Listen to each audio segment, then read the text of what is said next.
لله رب العالمين أشهد أن لا إله إلا الله وحده لا شريك له وأشهد أن سيدنا ومولانا محمدا عبده ورسوله أما بعد فأعوذ بالله من الشيطان الرجيم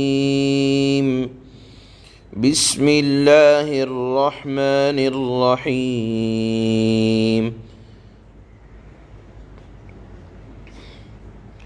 وجاء من أقصى المدينة رجل يسعى قال يا قوم اتبعوا المرسلين اتبعوا من لا يسألكم أجرا وهم مهتدون صدق الله مولانا العلي العظيم۔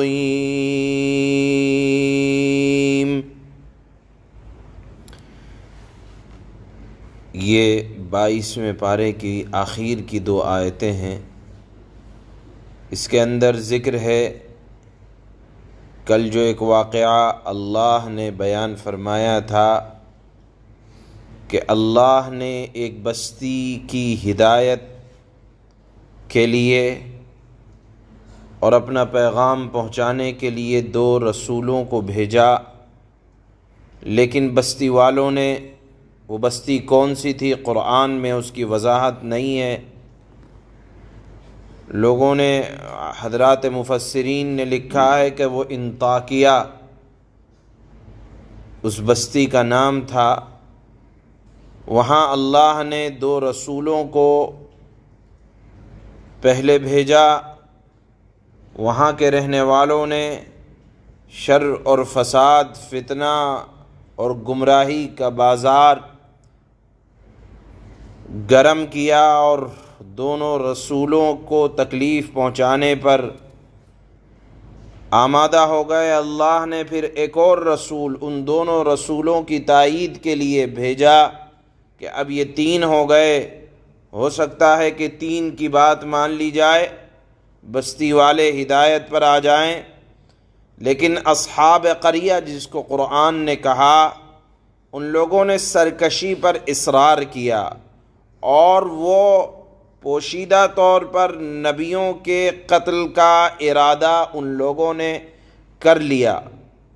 جب یہ بات بستی میں مشہور ہو گئی کہ اب نبیوں کو قتل کیا جائے گا، چنانچہ اسی بستی میں کنارے پر قرآن نے فرمایا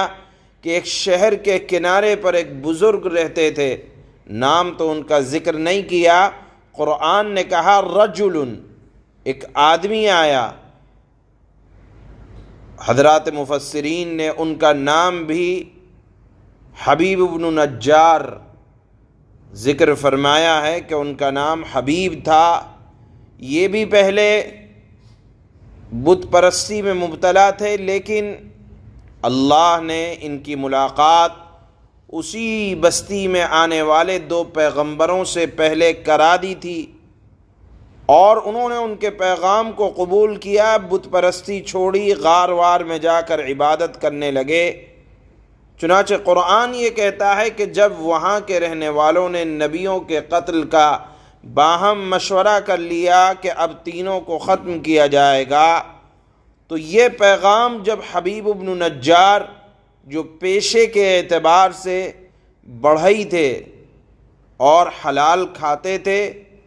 حرام سے بچتے تھے، اللہ کی اطاعت اور فرما برداری کرتے تھے، جب ان کو پتہ چلا کہ اب انبیاء کو قتل کیا جانے والا ہے، وہ دوڑتے ہوئے آئے اور اپنی بستی والوں کو سمجھایا اور فرمایا یا قوم اتبعوا المرسلین، نبیوں اور رسولوں کی اتباع کرو، ان کی راہ پر چلو۔ کیوں؟ کیونکہ ان کے قول اور فعل میں تضاد نہیں ہے، ان کی سیرت بھی بڑی با کمال ہے، ان کا کیریکٹر بھی بڑا اچھا ہے، اور دیکھو وہ معقول بات کرتے ہیں، عقل میں آنے والی بات کرتے ہیں، اپنی طرف سے کوئی بات نہیں کرتے، اللہ کا پیغام پہنچاتے ہیں، اور اس پیغام کے پہنچانے پر تم سے معاوضہ بھی نہیں مانگتے۔ معلوم یہ ہوا کہ ایسے بے لوث بے غرض نبیوں کی یا بزرگوں کی اتباع کیوں نہ کی جائے کہ جو اپنا پیغام بلکہ اللہ کا پیغام پہنچانے کے لیے کوئی پیسہ نہیں مانگتے، اور ان کا کردار بھی بڑا صاف اور ستھرا ہے۔ معلوم یہ ہوا کہ آپ اگر اپنے معاشرے میں یہ جانچنا چاہتے ہیں کہ کون اللہ کا مقرب ہے اور ہمارے رہبر اور رہنما میں کیا صفات ہونی چاہیے، تو اللہ نے اس کے 2 اصول اس آیت میں بیان فرمائے، جو ان بزرگ نے اپنی قوم سے کہا کہ دیکھو یہ تم سے معاوضہ بھی نہیں مانگتے، دین کے بات پہنچانے پر تم سے یہ نہیں کہتے کہ مجھے اتنا دو، اور دیکھو ان کا کردار بھی بڑا صاف ستھرا ہے، کردار کے اچھے ہیں، اور بات وہ کرتے ہیں جو معقول ہو، یعنی کسی دنیاوی لالچ کے تحت بے سند باتیں نہیں کرتے، بلکہ قول اور عمل میں دونوں میں اتحاد ہے، لہذا ایسے نبیوں کی بات کو مانا جائے۔ روایات میں آتا ہے کہ جب انہوں نے یعنی حبیب بن نجار نے، جن کو قرآن نے صرف رجل کے آدمی کے نام سے تعبیر کیا، اپنی بات قوم سے کہی تو قوم والوں نے ان کو مار مار کر شہید کر ڈالا۔ بہرحال یہاں اللہ نے اپنے نبی کو ایک بات، ایک پیغام یہ پہنچایا کہ جب جب زمانے میں لوگوں نے حق کی آواز کو بلند کیا تو ستانے والوں نے ستایا،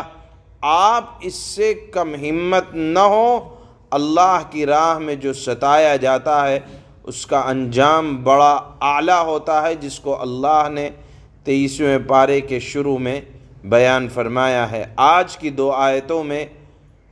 اسی قوم کے اندر جو ایک نیک آدمی تھا، اس نے اپنی قوم کو سمجھایا، نبی کی دعوت پر لبیک کہنے کا حکم دیا،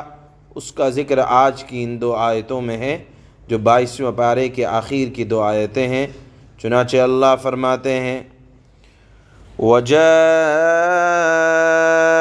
مِنْ أَقْصَى الْمَدِينَةِ رَجُلٌ